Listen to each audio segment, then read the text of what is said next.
Welcome to the Fearless Floyd Show. We'll begin in 2 minutes.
Okay, sounds good. Yep. This is Okay, today we're gonna. Okay, Go go ahead. ahead. I I just said, okay, today we're going to talk about the importance of your signature when you're signing documents. Okay. That was quick and easy.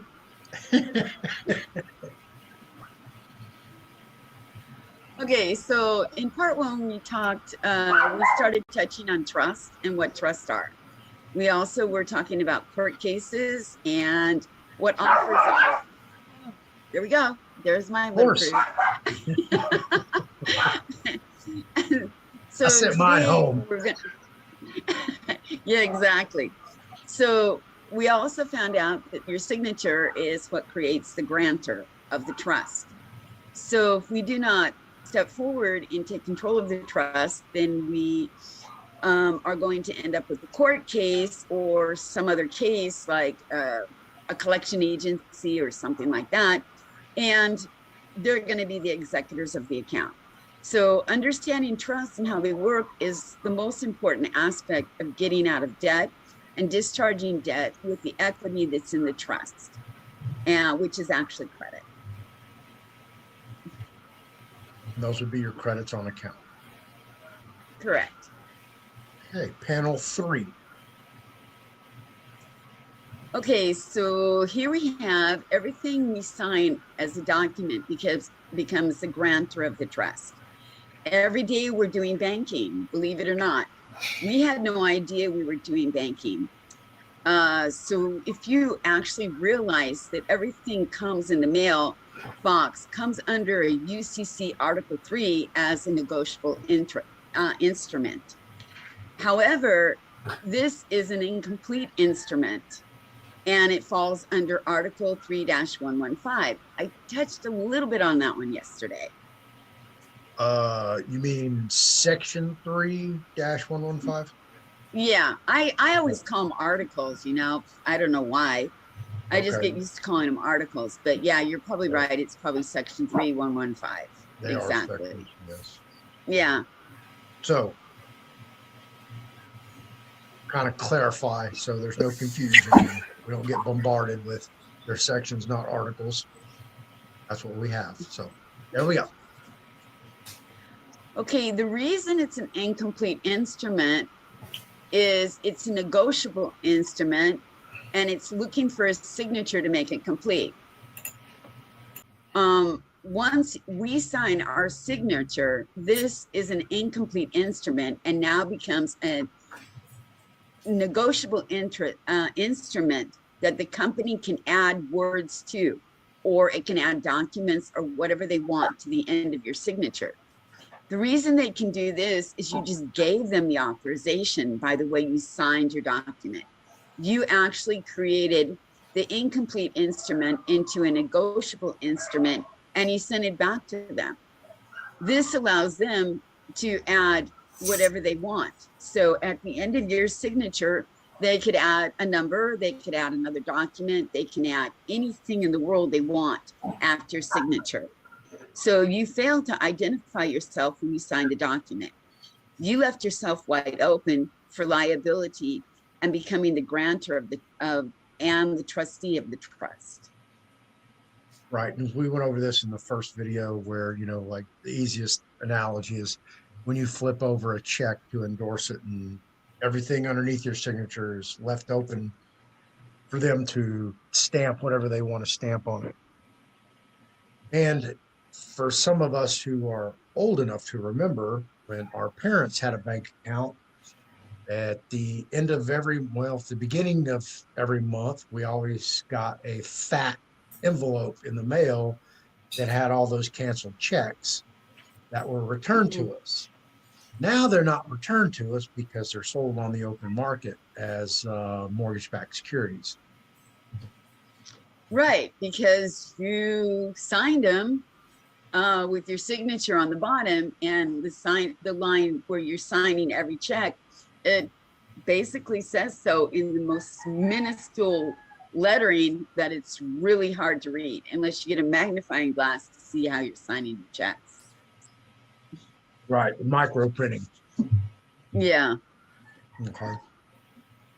Which I actually did a video on to show you guys how to create your own micro printing on your own lines where you sign your byline. Okay, panel 5. Okay, so this is what 3115 exactly says about incomplete instruments. And we did go over a little bit of this yesterday. Do you want us to read this today, or do you think that we've already covered it enough? Yeah, absolutely, because some people aren't going to go, they're just going to find this video, watch this video, and then, have to go back to one. And yeah, so we explain everything. Okay, so an incomplete instrument means a signed writing, whether or not issued by the signer, the contents of which show the time of signing that it is an incomplete, but that the signer intended to be for it to be completed by the additions of the words or numbers. So basically what it's saying is we signed it and we're thinking the document is complete, but the document is still not complete because it still needs an addition of several words or numbers added after our signature. So subject to subsection C. So we have to just, like jump around. This is where I was talking about yesterday. If it's an incomplete instrument and the instrument falls under section 3-104, it may be enforced according to the terms if it is not complete. So they're saying we didn't complete it. So section 104, you have to jump up to 104 and tie the two of them together to see why they have the priority to, or the authority to tie these two together. So if it's incomplete instrument, it's not an instrument under section 104. So once they complete it, it doesn't fall under 104. This is where they get you in all these words and making you jump from one place to another, to another, to another. That's how they confuse so many people when these things are coming about. But after completion, the requirement of section 104 are met. So once they complete it, then they're meeting their own requirements. So you see how this is working? They make the requirements. We are just told to sign the thing, give it back to them. Now they make their own requirements and, oh, now they get to complete it. So the instrument may be enforced according to the terms as agreement by completion. Exactly. And when we're talking here with this little B section right here, the subject, the subsection C, we're talking about UCC section 3-115, or in your own jurisdiction, as in Texas, would be the Texas Business Commerce Code. All right, panel six. Right. Every state has their own rules and regulations. Okay, this is continuing on. If words or numbers are added to an incomplete instrument without authority of the signer, there is an alternation of the completed instrument under section 3-407. So even if we don't authorize them to do it, they still have the authorization because it falls under 3-407 of the UCC code. The burden of establishing that words or numbers were added to an incomplete instrument without authority of the signer is on the person asserting the lack of authority. So we have no authority, but now we're trying to assert a lack of authority, but we really don't have any authority. So it's so mangled and twisted. That's why it's important to understand how we can get our authority and how we can sign these documents and not run into these issues. Exactly. And we'll get into that. So y'all be patient. This basically we're reading through the textbook before we actually go take the pop quiz and then the final exam. Bear with us. Be patient. Panel 7. So I just really honestly just finished to explain this. I just explained right here, we can see the lack of authority on our instrument. Your signature is unauthorized and therefore you do not have any authority at all to sign this document. The key to understanding the law, how they create negotiable interest and how you can authorize your signature to complete these instruments. If you do not complete the instrument to make it negotiable, they will do it for you. You gave them permission to complete this instrument when you signed it. There are always, there are different ways to sign the instruments to make them negotiable. And all this, blocks and there's all kinds of stuff that we can use. Different ways we can sign instruments, with brackets, with all kinds of things. But there's a certain way we should sign every single document from now on to make every single instrument we sign negotiable so they cannot add anything to the end of our signature. Right. And we'll cover that. So, calm down, guys. I already know y'all like chomping at the bit, ready to get out there and run. Race hasn't started yet, so just hang in. All right, panel 8. Okay, the key is to know how to sign your documents in public. They're using the rule of signature and the rule of form to create negotiable instruments.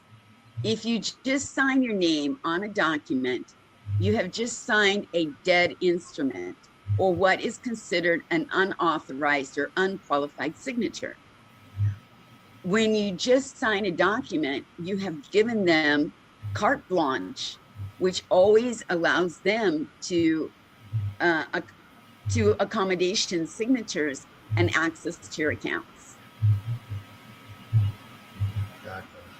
That's what they're doing. They're taking all these instruments and they're selling them on the market, and then they're hypothecating them, and Perfect example is promissory notes for mortgages. That you may do this is a hypothetical, $200,000 promissory note. By the time you forensically trace it, it might be worth 68 million. And I know that sounds crazy. That's what they're doing.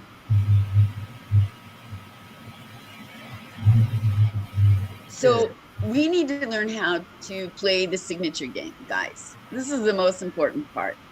How are we going to sign the documents in public that gives us access to our accounts in private? This is what we're going to talk about. The key is to understanding trust and how trust work. So you have a trust, and there's 3 parts to the trust. We went over this really in detail yesterday. The grantor, the beneficiary, and the trustee. This is your key when you're signing anything, is to know what you are. So, and this includes your checks, credit card receipts, loan documents, applications, or whatever you're going to sign.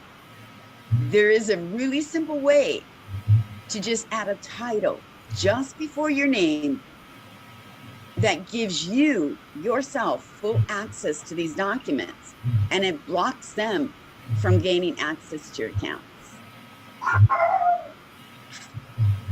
Absolutely. These are the same hat, different hat bands you're going to put on your hat. Panel 10. Hey, here we go, guys. Here's the big shocker. The next time you sign a document, use one of these following signatures. They're in red. By grantor. You write by grantor, 2 colons, sign your name, put a period. Don't forget that period, you guys. That is the most important thing. Once you close your name with a period, they cannot add a single thing after that signature. Nothing. You block them. If you're the trustee, you write by trustee and you sign your name. If you're the beneficiary, you write by beneficiary and you sign your name. Each time,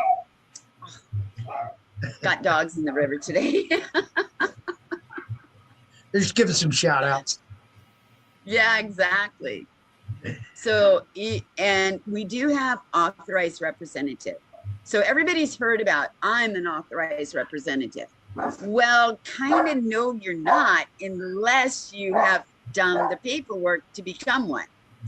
If you sign as an authorized representative, this allows you the access to the UCC 402, 3-402. This means that you're signing the contract under debit-creditor relationship.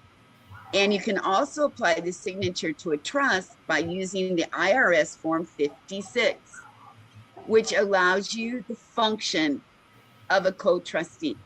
So until you sit there and file forms, you cannot really honestly use authorized representative because you have no authority to. Until you fill out the simple little forms at the IRS, which is in the private, you have no authority to use authorized representative. You can only use grantor, trustee, or beneficiary. And that form is that the power of attorney form?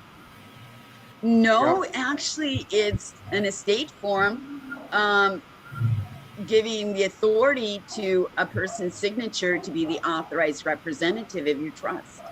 Okay, we'll get into that later. So I know we're going to get probably bombarded with that question as well. Yeah, with all the forms and stuff like this, I was going to go through that after we did the presentation. Because when we're setting up the accounts, when we're going to work together and set up the accounts, that's when all the forms would start coming through and we would start filling them out and people would be filling them out too at the same time. Okay. All right, kids. So yeah. Get ready. You guys can go download these forms. That's not the problem. I can even send them to Floyd and he can put them up on his channel so you can get them. Right. Yeah, we'll put together a list and get prepared so we can walk everybody through this. So, and like I said, I'm doing this with everybody else at the same time. So I'm not leaving anybody behind. I'm not trying to jump ahead of, of a line, cut line, as they say. So we're going to do this together and we're going to get there together. We all have the same goal. And by all means, everybody, please thank Dan for doing this because he's, sharing her time, energy, efforts. I mean, this is incredible. Yeah. I can't imagine what this is going to look like when it's done. I think it's probably going to be one of the best video series out there for people trying to effectuate whatever process or crime, because we know there are many different processes under many different names uh, to all get to the same place. All right. So here we go. Panel 11. Okay, so let's go over 402.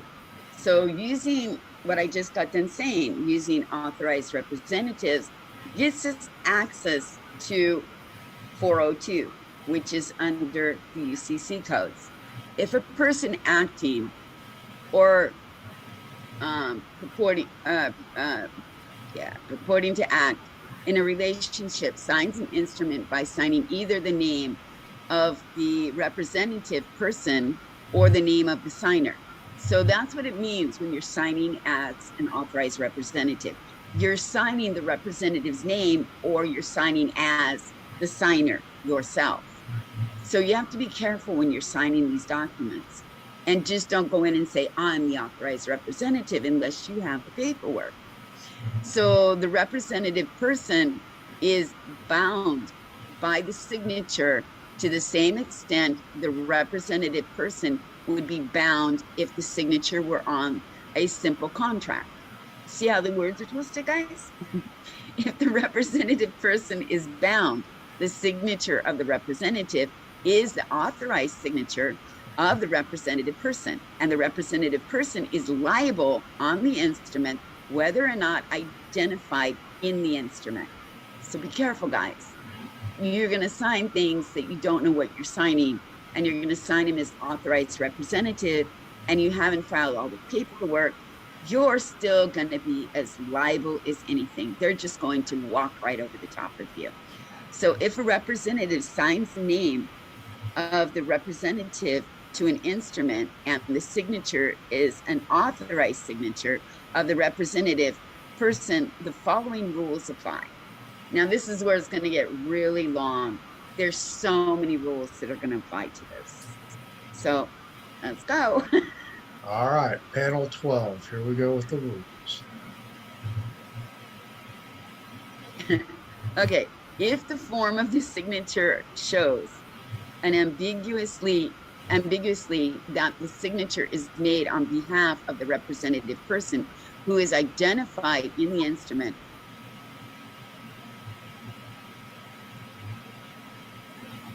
IRS, then you are liable. And make sure you guys get your paperwork done.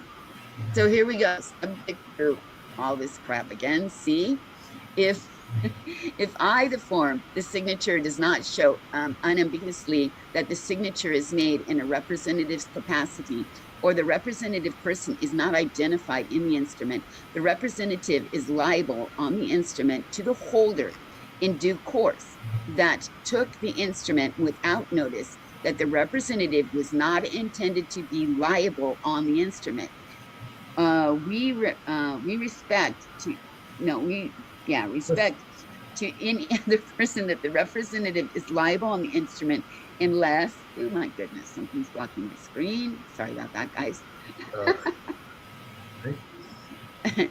The representative proves that the original parties did not intend the representative to be liable on the instrument. So basically, all it's saying is if you don't do your paperwork and you sign as a representative, and then all of a sudden you're going to come back and say, well, I didn't authorize him to sign my paper for me. It's just easier to do it the correct way the first time. Then you can always sign as the authorized representative, because they can prove if they go and ask for the paperwork and they say, is this person really an authorized representative for this state? And they'll, do a FOIA or whatever with the IRS, or you know how they are. Everything's filed online. They can just pull it up on their computer, and they can't find the paperwork. So you just committed fraud. So do the paperwork, please. Right. And I'm going to quote the Hall of Famer, the late John Wooden.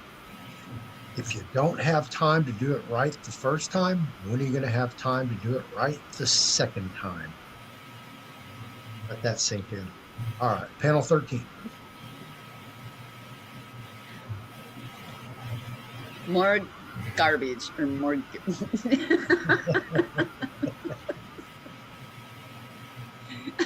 Okay, if a representative signs the name of the representative, oh, I love this. If the representative signs the name as the representative, the drawer of a check without indication of the representative status, and the check is payable from an account to the representative person who is identified on the check, the signer is not liable on the check if the signature is an authorized signature of the representative. So did you get that? So if you really are the authorized representative of the trust, and you go to the bank and you write out a check and you sign the check by authorized representative, sign your name, put a period on it, turn it into the bank, then you're not liable for that check. The bank is, because they have to draw it out of your account. They don't draw it out of your account, they draw it out of the equity. Okay, did you hear that? Do you want her to repeat that? Because I know y'all just went like, what did she say? Yeah, I believe me, I know they're going to bombard me on that. So let's say that again slowly. Everybody get your pen and paper out and write down exactly what she's telling you to do when you endorse it. Okay, so let's debug this last number C. If a representative, so authorized representative, signs the name of the representative, so they're asking John Doe to sign this document. John Doe has an authorized representative named John Doe. So if John Doe, the authorized representative, signs the name of John Doe as the drawer on a check without indication of the representative status, and the check is payable from an account of the representative's person. Okay, so he's not putting his status down. So what it's saying is, if he is signing that check as an authorized representative of the person who he's represented, and he's signing it on an account, the representative person who is identified on the check, the signer is not liable on the check if the signature is an authorized signature. So because his signature is authorized as an authorized representative to sign John Doe, he's not responsible for that check. It means somebody else is going to have to pay it. Does that make sense to you guys? I know it's garbage words, but break it down. Break it down really closely. It says representative signs. Okay? Okay, let's do it this way. If an authorized representative signs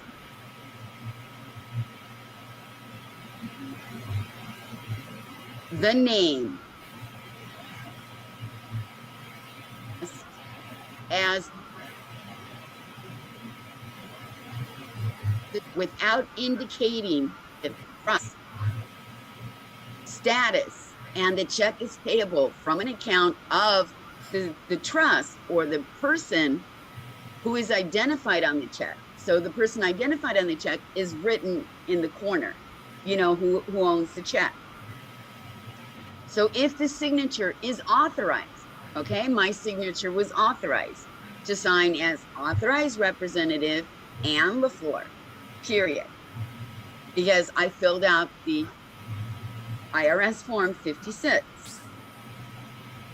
Then what it's saying is the signature of the representative. It's saying that the check, if the signature is an authorized signature of the represented person, it's saying that I'm not liable for that because my authorized representative signed the check for me. By doing it, what he did is he moved my check from public into private. And then that means that the private pays the check. Are you guys following me? I am. I hope they are. Okay. And Words are important, guys. Break them down into sentences. And I know that they use the same word multiple times, but break it down and it makes it easier to understand it.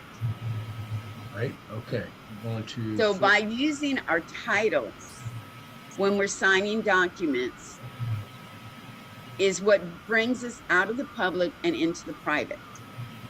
As you see here, if you have an authorization to use authorized representative before your name, you're not liable for that instrument. It specifically states so right here. Now you can use the IRS form 56, which is in the private, to appoint yourself as the authorized representative and not be liable for the debt. If you fail to file the form 56 with the IRS, they can hold you liable for the account, the documents, and also fraud because you're misrepresenting yourself.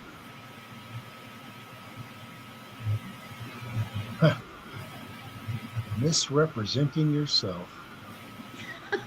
Kind of hard to do, huh? Hey, I'm sure we do it every day, all day, don't we? All right, panel 15, and we have 18 total. So we're close. Okay. This is about express the trust. It's your responsibility to express the trust. If you fail to express the trust, they're going to do it for you.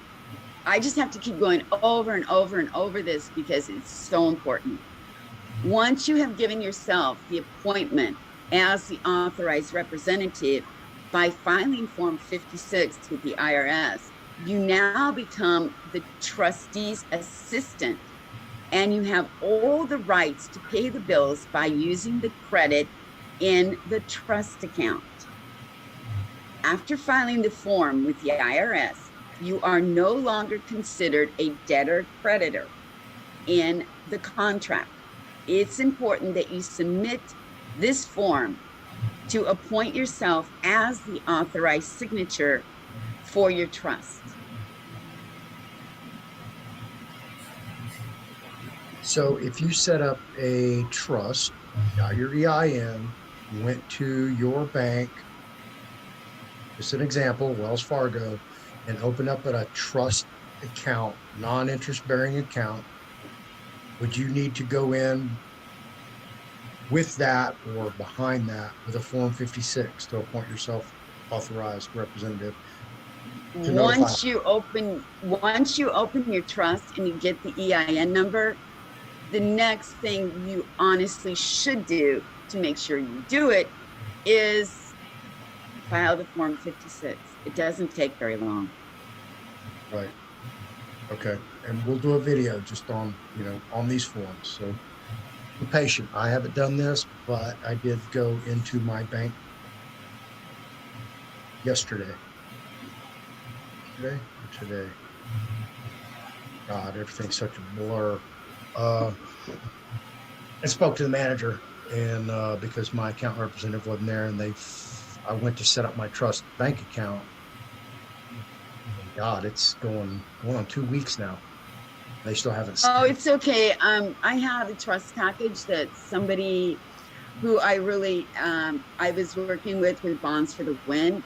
He's got the paperwork down to a T, and we can use that to set up a trust account. And he took one of our members with him. They're both in Florida, and it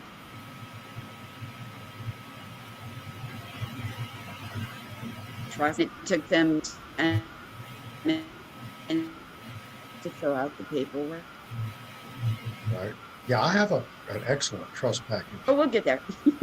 Yeah, I mean, I went and set up one before, uh, and I mean, an hour in and out with my account. This time, they're like, oh, well, we've got to send it in and blah, blah, this, blah, blah, that might take 6 days. I'm like, okay, cool, whatever. I'm patient. But, here we are almost 2 weeks later and nothing. All right, panel 15.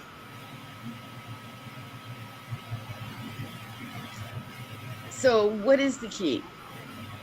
The key is how you sign your name on documents that you're presented. Your signature can unlock the treasury accounts that gives you access to paying off debit using the credit in your account. Once you learn how to sign your name on documents, it's important, and the importance of your signature, it will unlock doors that you need to accomplish what you want to do. After accessing the trust, everything you do from now on will always go forward. From now and from now to forward, you will always be acting in gifting under the trust. So trusts don't give money, they gift. So we can gift the court case back to them. We can gift the mortgage back to the mortgage company. We can gift whatever we want back to whoever we want. Well, I know some people's heads popped up when you said that. You can gift what back to what mortgage company? As long as you do what I was talking about yesterday, take control of the offer and put the offer in your trust as trust property. Then, as soon as you understand how your signatures work and how trusts work, everything is a gift. Everything that goes out of the trust is gifting. So if that property or the mortgage document is in your trust, and you can gift it back to them, you can give it back to the trustee. So you're gifting it back. They gifted it to us, so why not gift it back to them? Right. Go. Okay. Panel 16.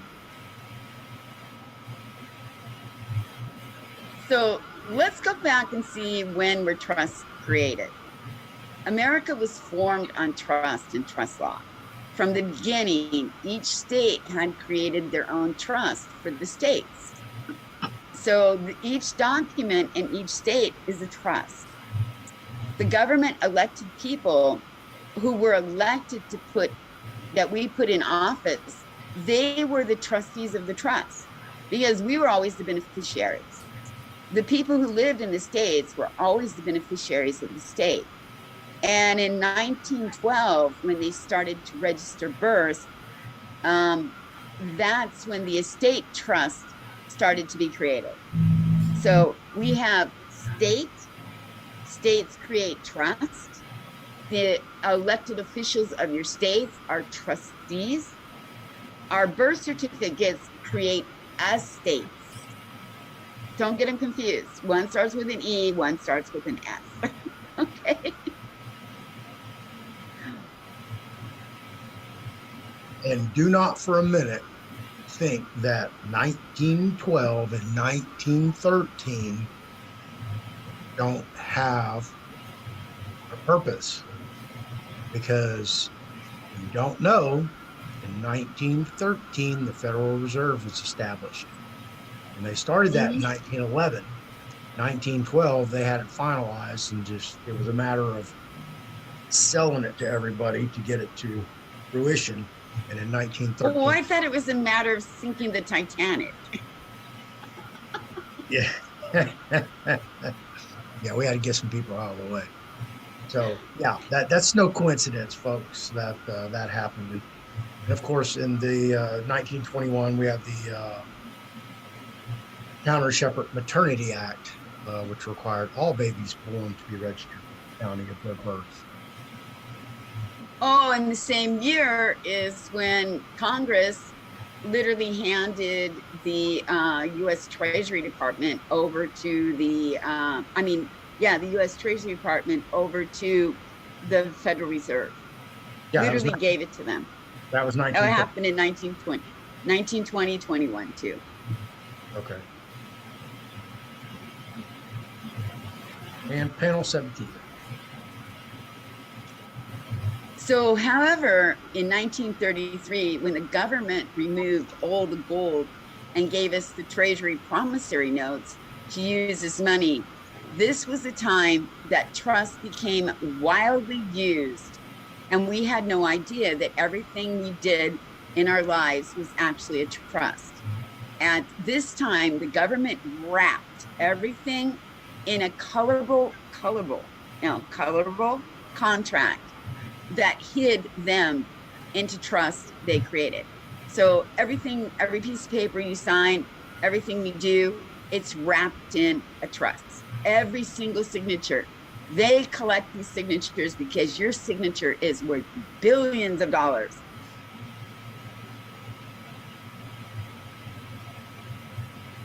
Ask you this. Actually, more than that.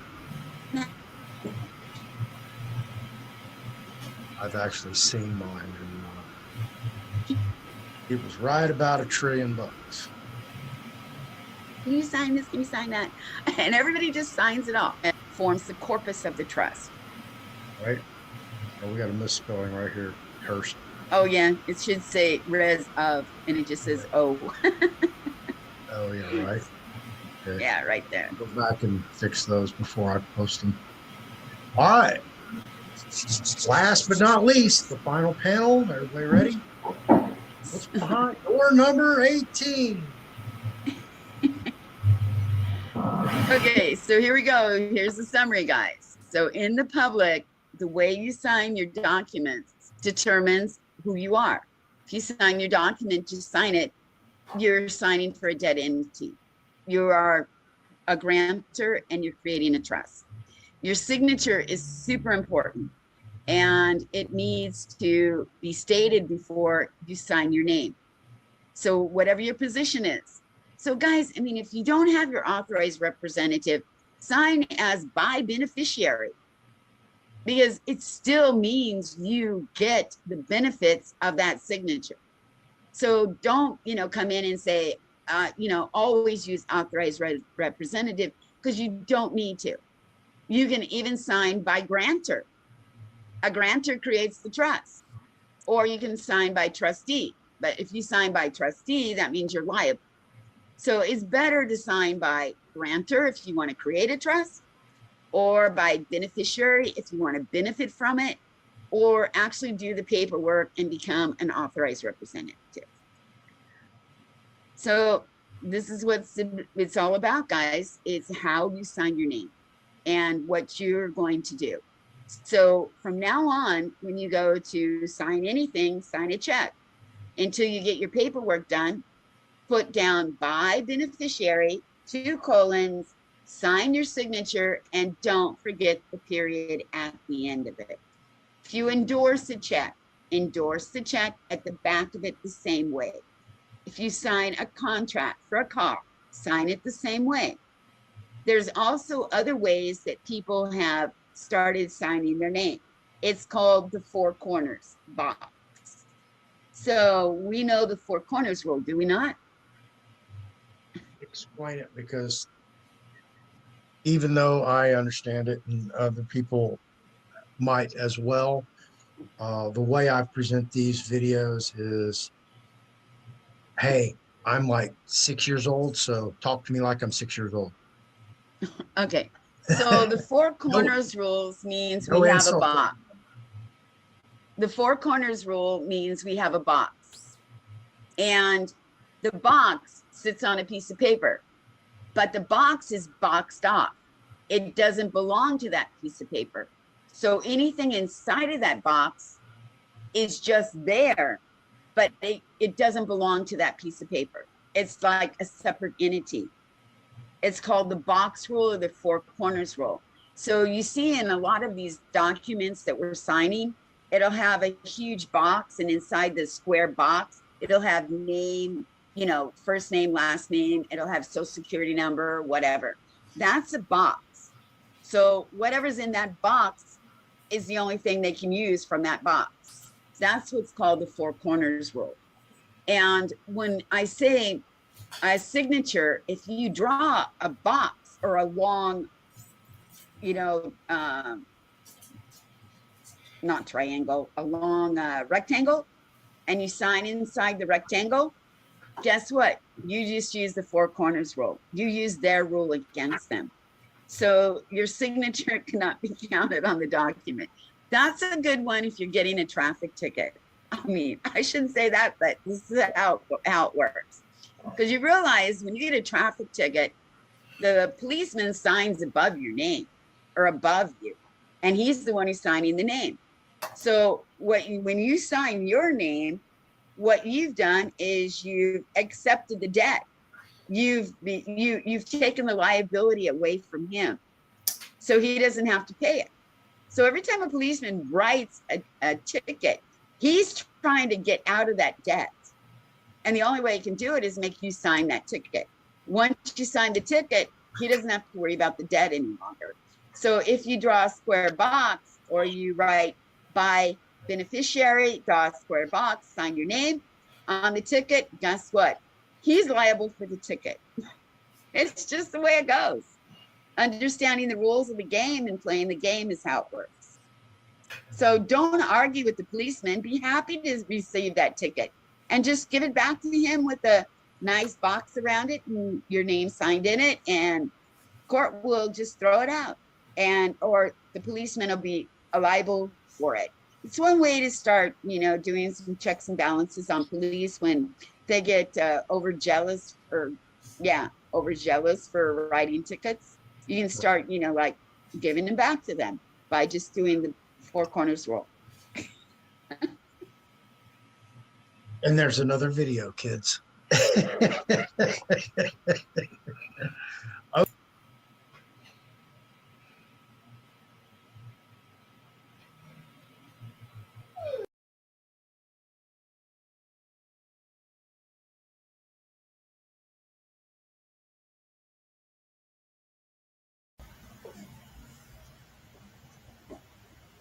Thank you for hanging around after the show. I want to present to you Tailor-Made Trust, featuring LeFlore's Trust Series, available at tailormadetrust.com, as well as the fearlessfloydshow.com store. Here are a handful of the available trusts that can be built, custom tailored to your needs and desires. 25 different trusts, plus the DNA trust addendum.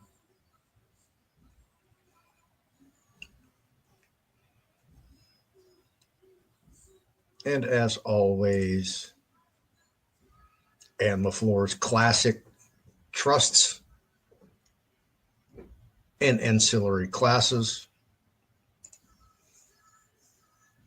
and also Anne's books on trust and specialty trust, which I also co-authored.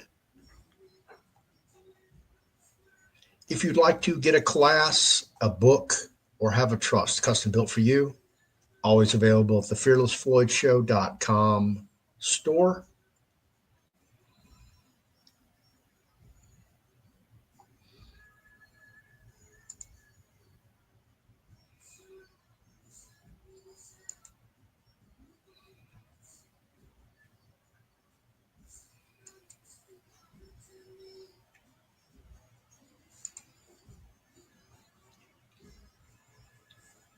And I'll see you in the next show. Thank you for watching, and have an awesome day.